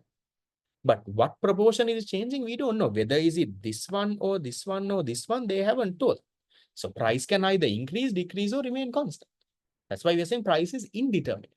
But no matter what happens, quantity will definitely increase. So that you have to draw and figure it out. These are not hard questions. Again, if you're struggling with this, there is a fundamental point that you have missed somewhere. Then question 11. This is easy. If the demand for milk increases whenever a person's income is increasing. So when your income is increasing, my demand is increasing, there is a positive relationship between income and demand. What is that good then? What are the goods that have a positive relationship between income and demand? That's a normal good. So normal goods are goods that have a positive relationship between income and demand. So easy one. That again, I think is a free mark in your paper. Moving into the next one, 2018 question 12. Question 12 is saying, Assume that demand for a certain firm's product is perfectly inelastic. So demand is perfectly inelastic means the demand is like this. Okay. That means demand doesn't change at all. What will be the effect on the firm's revenue if the price increases by 10%? Right. So let's say right now the price is, sorry, price increase by 6%. Let's say right now price is 100, quantity is 10. So right now your total revenue is price into quantity. Total revenue is 100, quantity is 10. Your total revenue is 1000. Now, if your price increases by 6%, that means now your price is 106, right? Just an example I'm taking. Quantity, what will happen, Lama? When you have perfectly inelastic demand, when the price increases, quantity can't change. No, quantity will also be 10, will remain unchanged. Now, how much is your total revenue? 1060. So your price increased by 6%. As a result, Lama, what happened to your total revenue? Total revenue 1000 went to 1060 means total revenue also increased by exactly 6%. So price changed by 6%, quantity remained unchanged. Therefore, total revenue also increased by 6%. Logically, you should be able to figure those out. So if price increases by 6% and your quantity demand is not changing at all, means your revenue will also increase by a 6%. Okay, that's 12. Again, not hard questions now. My logical reasoning understanding is needed. Especially unit number 2 and 3 are not units that you can memorize. And for those who are finding unit 2 and 3 hard, you have completely memorized the unit and you are struggling. For me, personally, unit number 2 is the easiest unit in the entire syllabus. I know anyone who agrees. For you also, is 2 the easiest one for you? Right. For me, I remember when I was doing A-levels, unit 2 is my easiest one. I would, jump up and do it. I like it more than unit number 1 now. So unit number 1 is more theory, Right? 2, I know. Logically, I know the story. It's the easiest one. So if you have logically understood, then Lamai 2 has to be the easiest one. What is a merit good? Merit good, you are learning unit number 8, Lamai. Merit good is a good that gives positive externalities in consumption. Perfect elastic, then it's 0. No, perfect elastic is infinite. This is perfectly inelastic. Perfect inelastic, it's 0. Yeah. If someone is finding this difficult, Lamai, just see, you have not understood the unit. You have somehow tried to memorize some tute or something, and that's what you have done. If you try to memorize it, it gets hard. Okay, in a competitive market for cinnamon, 10 kilograms was sold for 900 per kilogram in 2016. In 2017, 10 kilograms was sold for 800. Which of the following changes could have caused this? So how do you do this, Lama? You draw a diagram and see. So how I will draw the diagram is watch. Now they are saying in 2016, they were selling 10 kilograms of cinnamon. So equilibrium quantity was 10 at the price of 900. So this is in 2016. In 2016, that is your equilibrium point. At the price of 900, they were selling 10 kilograms. Now they are saying next year, in 2017, they were selling 10 kilograms, but at the price of 800. So now your equilibrium is not that black dot. Now your equilibrium is somewhere here, 10 and 800. So tell me, how do you go to equilibrium at this red dot? What should happen to your demand? What should happen to your supply? Should both change? What should change? Try to figure that out. How do you come to an equilibrium at that point?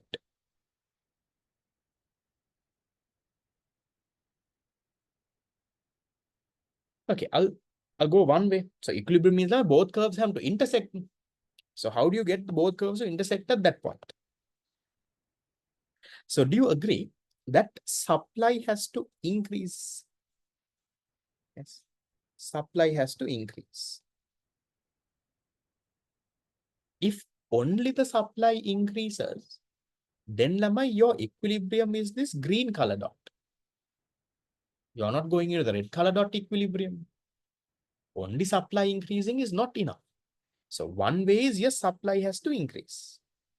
But how do you work around with the demand? Demand can decrease. So if your demand shifts to the left, supply is increasing and demand is decreasing, then you can come to that equilibrium. You can come to the point where price has come down to 800, but the quantity has remained at 10 million kilograms. So picturing this is important now. And I don't think even I can do this. I think I can, but when I was doing A levels, I don't think I could have done this by just doing it in my head. I doubt. I also would have drawn and seen. I would have seen, okay, right now they're saying 910. Then how do you go to 810? So how should the curves move? If you can picture that, you can get that answer. So the answer there is then supply has to increase, demand has to decrease. So which one? Answer number 4. Sorry. Demand has to decrease, other side. Demand has to decrease, supply has to. If you do that, then you can get to an equilibrium of 800 and quantity 10. And then the next one. Question number 14.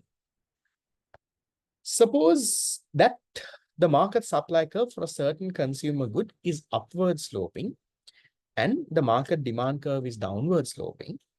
How does a subsidy affect consumer and producer surplus? This you all should know, Lama. Very easy thing. So when there is a subsidy, Lama, what happens to consumer surplus? What happens to producer surplus? When you have a subsidy, consumer surplus increases, no?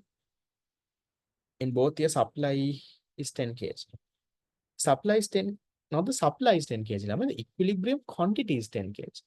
The quantity sold means not quantity supplied. Quantity sold is equilibrium quantity. Okay. So consumer surplus increases when there is a subsidy and producer surplus also increases, right? They all know that basics. I'm not going to that. You all know the diagrams. So which one is the answer there? Answer number 14 is 3. Then we go into 15. They're saying, suppose the demand and supply curves equations are given. Price elasticity of demand at equilibrium. So how do you find price elasticity demand at equilibrium, Namai? You have to first calculate the equilibrium price and quantity. So how do you do this, Namai? Your PED is your minus B component from your demand equation. That is the change in QD over change in P into your equilibrium price divided by your equilibrium quantity. So first thing is you have to find equilibrium price and quantity. Can you all do that for me, Namai? Can you all use this demand and supply equation that you all should be able to do? How much is my equilibrium price? 30. Okay, then substitute 30 and tell me how much is the equilibrium quantity. Quantity is 40. Okay, so once you calculate equilibrium price and quantity, you can put it into the equation. So your PED is how much is my minus B component from the demand curve level? Minus B is minus 4, no? QD is 160 minus 4P. So minus BB, B is 4. Minus 4. Multiplied by price is 30. Quantity is 40. When you simplify, how much do you get? Minus 3. That is your answer number 4. Again, I will say, Lamai, a free mark in your A-level paper. As long as you know how to calculate, these are not hard. It will take time to calculate. You might have to spend, let's say, 1 to 1.5 minutes to calculate it. It might take time, but it's not hard. So don't lose marks in those. Right. How did you all do?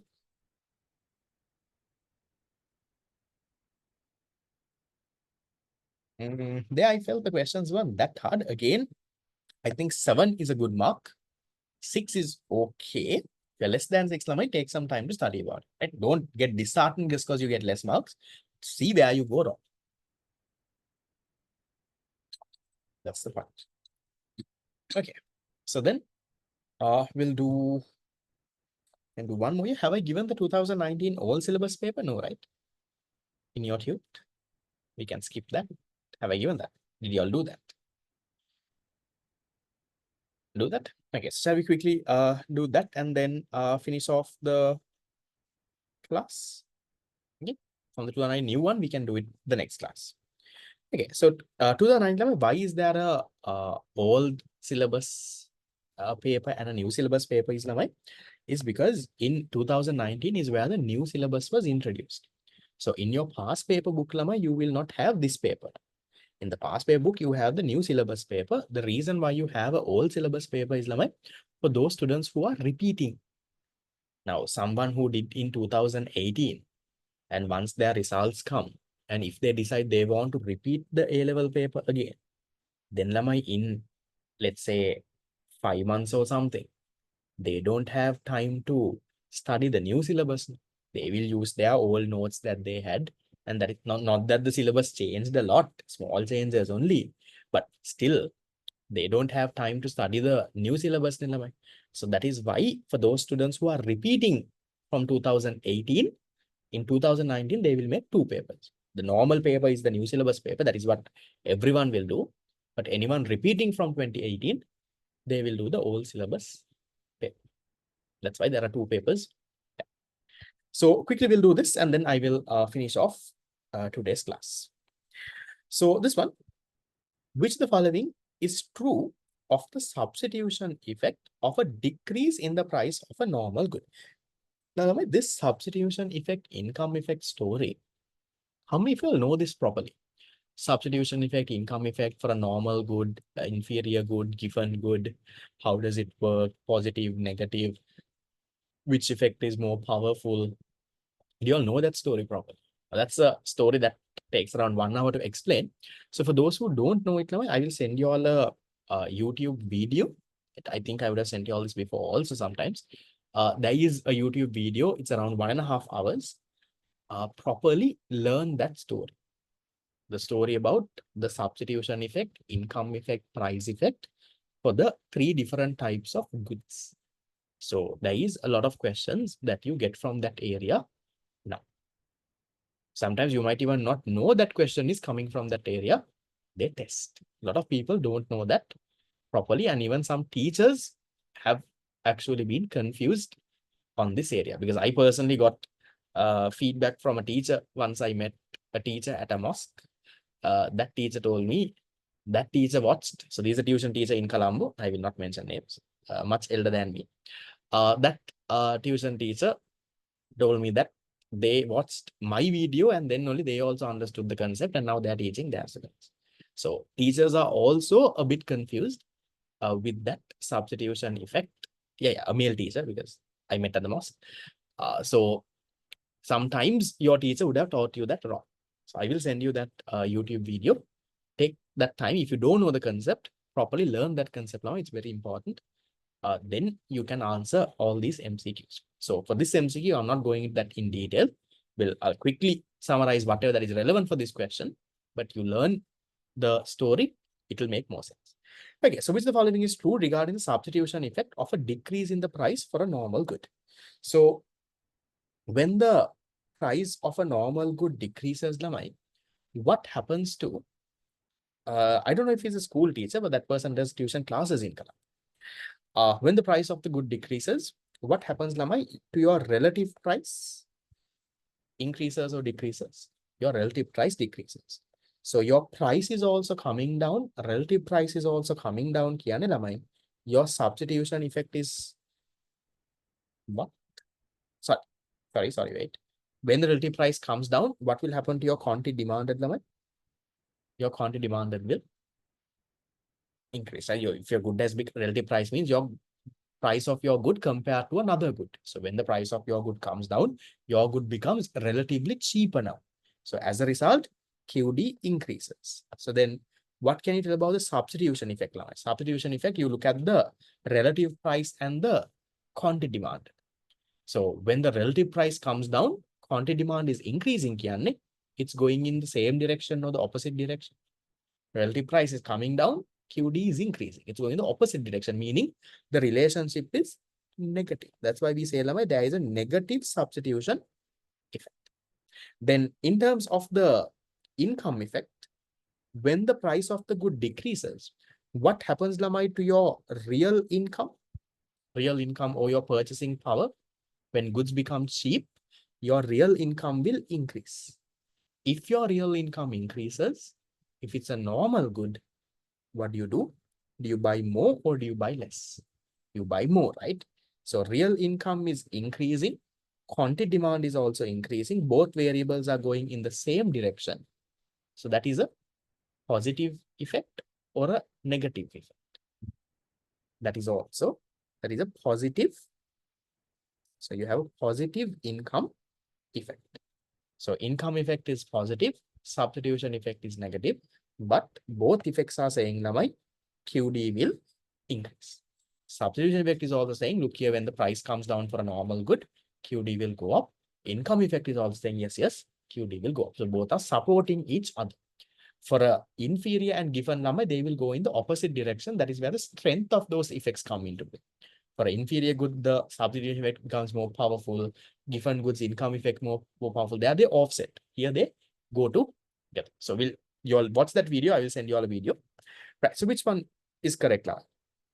It works to offset the income effect. There's the substitution effect now. Offset the income effect. Offset means it's cutting it off. No, right? It's not offsetting. Both are going in the same day. Offsetting means this one says increase, this one says decrease. Then they are offsetting each other. They are not offsetting them. So that is wrong. It works to reinforce the income effect. Reinforce means support it and go along with that. Correct, right? That is your answer. Then it is less than the income effect. Substitution effect is less than the income effect. No. So in a normal good level, we will assume that income effect and substitution effect are both equally in power. There is nothing that is more powerful. There is nothing that is less powerful. So then this is also wrong. It causes a decrease in quantity demand. No, quantity demand is increasing. Right? In both the scenarios, I put the arrow up. It causes an increase in demand. Demand doesn't change when the price changes. It's quantity demand. So that is wrong. Answer number 2. How many of you got that correct? Logically, figured that out and got that correct. Yes, good. Can we explain this when they ask for reasons? Reasons for law of demand, you don't have to go into this much of detail onto normal good, inferior good. For reasons for law of demand, just broadly explain substitution effect, income effect. But if they specifically go into normal, inferior, given and talk about the effects, then you have to go into this much in detail. Watch that video, you all will understand. Okay. Then question 8. Which of the following would shift the supply curve to the right? Very easy one. Supply curve to the right can supply will increase. So where will supply increase? Increase in the cost of production? No. If cost of production increases, supply will come down. A decrease in cost of production? Yes, that was a very similar question before. No? So if cost of production comes down, supply will increase. So that can be your answer. Increase or decrease in price? That doesn't cause your supply to shift to the right. That is quantity supply chain, the movement along the curve. So no, decrease in demand won't shift your supply curve. Answer number 2. Again, a free mark, I would say. Then the next one, yes, same as 2016. Which of the following indicates that the two goods are substitutes? What indicates that the two goods are substitutes? Whether you are a substitute or complement is based on your cross elasticity of demand. So your cross elasticity demand has to be what? If it is what, do we say it's a substitute? If the cross elasticity demand is positive, we say it's a substitute. So see which answer talks about something like that. Positive means greater than 0. Cross elasticity of demand. Income elasticity, you can't say substitute. Cross elasticity demand less than 0. Less than 0 means it's negative. Then it is complement. Price elasticity demand less than 1, that is inelastic. Cross elasticity, a positive cross elasticity demand. Yes, if your XCD is positive, we can say that the good is a substitute. Previous question was this. The objective is not to, I don't know how many of you are just getting screenshots. What you should do is do the question early and come. Like if I am writing anything on the screen and if I'm making notes, with me itself, you also make those notes. You don't have to copy down exactly every single thing I am writing. But with me, you do with that. How did I go to XCD directly from question number 9? Because if you ask me that question, then you don't know XCD. Right? Because based on XCD only, you can classify goods whether they are substitutes or complement. So if your XCD is positive, you say substitutes. If XCD is negative, you say complement. That's why I'm directly going there. Because based on YED, you can't say substitute complement. YED is normal in field. Based on PED, you can't say substitute complement. Okay. XCD is negative is a complement. Correct. Then question 10. If the government imposes a tax on production of air conditioners, which of the following will occur in the market for air conditioners? Easy one, Lavan.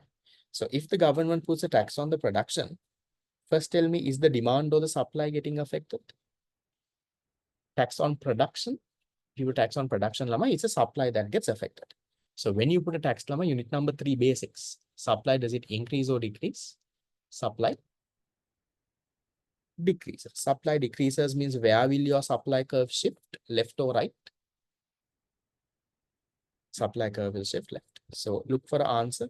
Which one is your answer? 1, 2, 3, 4, 5. Movement along the demand and supply curve, no. Supply shift to right, no. Supply shift to left, yes. Supply will decrease. Easy one. Again, 3 marks. Then the next one, question 11. If the total revenue of a firm increases by 10% as a result of an increase in price by 20%, the demand it faces in this price range must be what? Now, if the price increases and your total revenue also has, now you know, my price into quantity demand is only your total revenue. Okay. If your price increases and if your quantity demand falls a lot, then what will happen to total revenue? If your price increases and your QD falls a lot, then my total revenue will fall. So that is a situation of elastic or inelastic demand. That is elastic, right? That's why QD is falling a lot. Then think about the story they have given for us. The percentages, Lamai, is just to throw you off. In the question, they are saying price has increased. The total revenue has also increased. So price to increase and the total revenue to increase. The quantity demanded, Lamai, should have fallen a little or a lot. QD should have fallen a very little.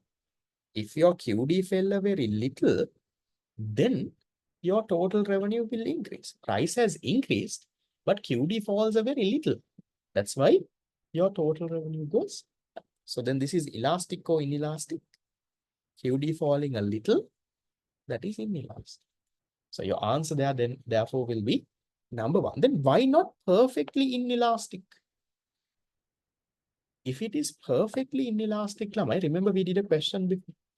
If it's perfectly inelastic, if the price increases by 20%, QD won't change at all, no? Then total revenue has to also increase by how much?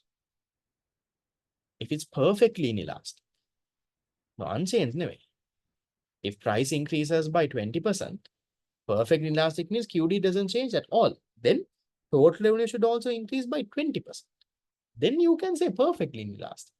But here it's not increasing by 20%, it's increasing only by 10%. Why? Because QD is falling a little. That's why that is happened. So answer number 1. Next one. Question 12.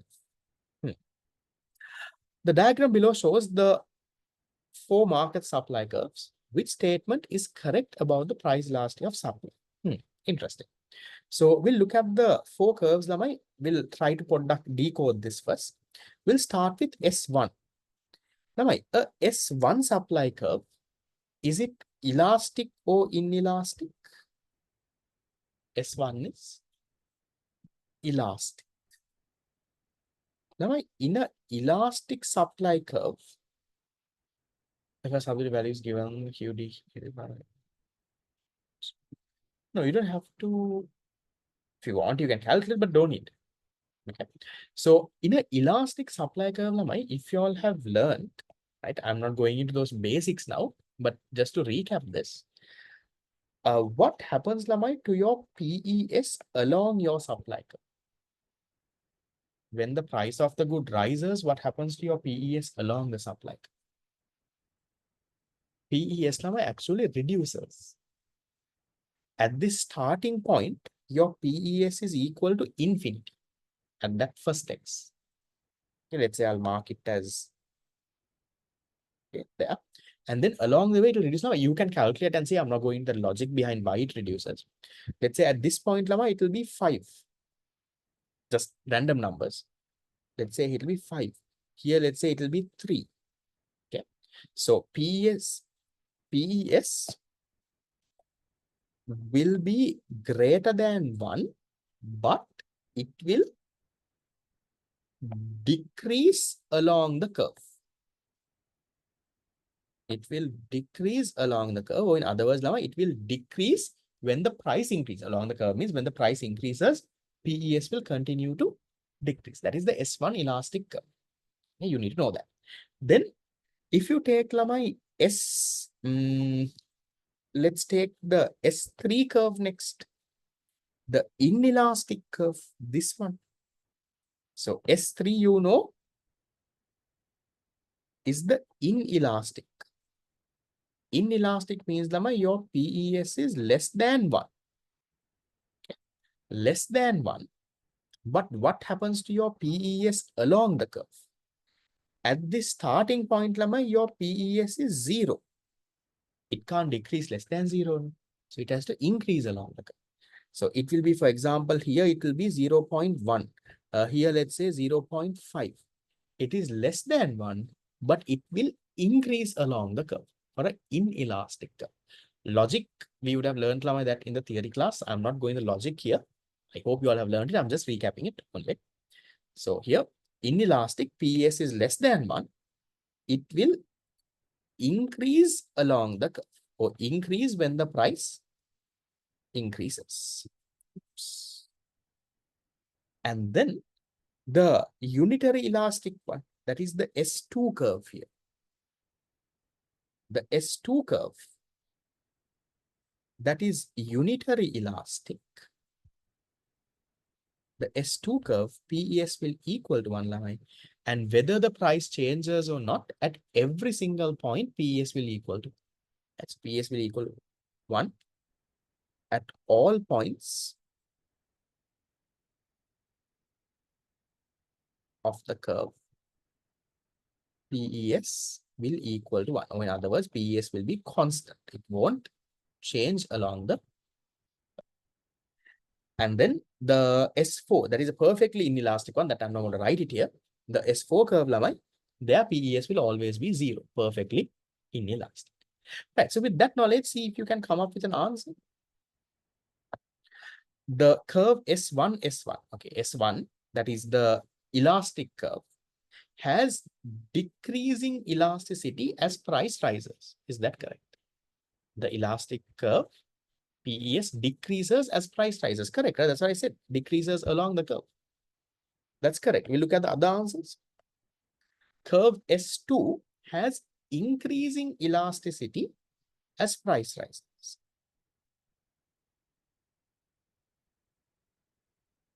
S2 is the unitary elastic one. No, there it is constant. It's always 1. So therefore wrong. Curve S3 has decreasing elasticity as price rises. S3 is the inelastic one. Is it decreasing? No, it's increasing. Therefore, that is also. Curve S4 has constant infinite elasticity, not infinite. Infinite is perfectly elastic. This is perfectly inelastic. This is 0, not infinity. Wrong. Curve S2 has elasticity greater than 1. No, S2 is the unitary. No, it will be equal to 1, not greater than 1. So answer is number 1. That's question. So just learn that point, Lamai, on how the PES changes along the supply curve. Very important. Next one, 13. The diagram below shows the market for an essential consumer product before and after the introduction of a subsidy. What is the total amount of money paid in subsidy? So easy one. You need to know the diagram. So this is a supply curve, Lamai. When the subsidy supply curve shifts to the right, then this is your new equilibrium price and quantity. How do you find the area of the subsidy?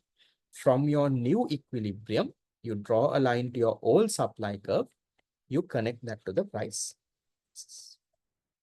So that is the area of the subsidy, that red color rectangle. So this basics you all should know, Lamai. As long as you know the basics, it's an easy one. So which answer is that? Amount of money paid in subsidy is KABL. Answer number 5. Next one, question 14. Assume that good X is sold in a competitive market. Which of the following is true if a unit of tax is imposed on the production of X? First one says, if the demand curve is perfectly elastic, the price does not rise by the amount of the tax. If the demand curve is perfectly elastic, Lamai, here you need to know tax and elasticity. You have a supply curve. If the supply shifts to the left, the price remains unchanged. Now, so this one says price does not rise by the amount of tax. It does not rise at all.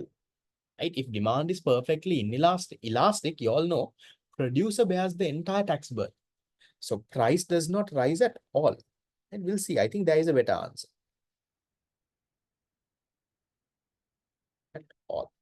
This one says if the demand curve is perfectly inelastic, the price does not rise by the amount of the tax.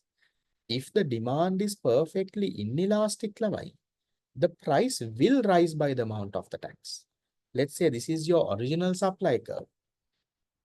If there is a tax, the price does rise by the entire amount of the tax. You need to know the elasticity part now, otherwise this question is too hard. So this one is wrong. The consumer tax burden of the tax rises as demand is more elastic. No, when demand is inelastic only, consumer tax burden rises. Consumer's burden of the tax rises when the demand curve is less elastic. Could be correct. Less elastic means inelastic, right? Less elastic means inelastic. They are saying, so when the consumer is inelastic, when demand is inelastic, the consumer's tax burden rises. That is correct. Right? We have learned those. Consumer surplus rises as a result of the tax? No. So I will go with number 4. 4 is the better answer there. Why not number 1? Because number 1 says the price does not rise by the amount of tax. Yes, it does not rise by the amount of tax. The problem is it does not rise at all. That's why we cut that off. Why second? That's what I drew and showed you, right? On the right side, the red color diagram. So if the demand curve is perfectly inelastic, the price will rise by the amount of the tax, meaning the entire burden will go to the consumer. You can't say price does not rise by the amount of the tax. It will rise. So second one is wrong. How many of you got that correct? To know this, you have to know the story of elasticity and demand and that story. Good. Take some time to think about this now. This is unit 3, PED, PES. How does it connect with consumer tax burden and producer tax burden? Okay, that is it. It's higher the inelasticity, higher the tax burden. How did you all do? I think there were 8 questions there. At least 5 to 6 out of 8. I feel is a decent enough mark. So what I want you all to do now is, as a next step, the next thing you will do is now we did past papers for 3 years, no, 16, 17. No, we did 4 years of past papers. Go through those questions. I think there was around maybe 30 odd questions, maybe. Go through those 30 questions, Lamai, and learn from those 30 questions. Go through back to your tutor and see. Now, for example, this question is from the elasticity and tax incidence, unit number 3. So go through and learn that part. See where you went wrong. And then correct those mistakes. And then if you have already done the rest of the questions, maybe revisit those questions again and see, should you change your answer if you have to.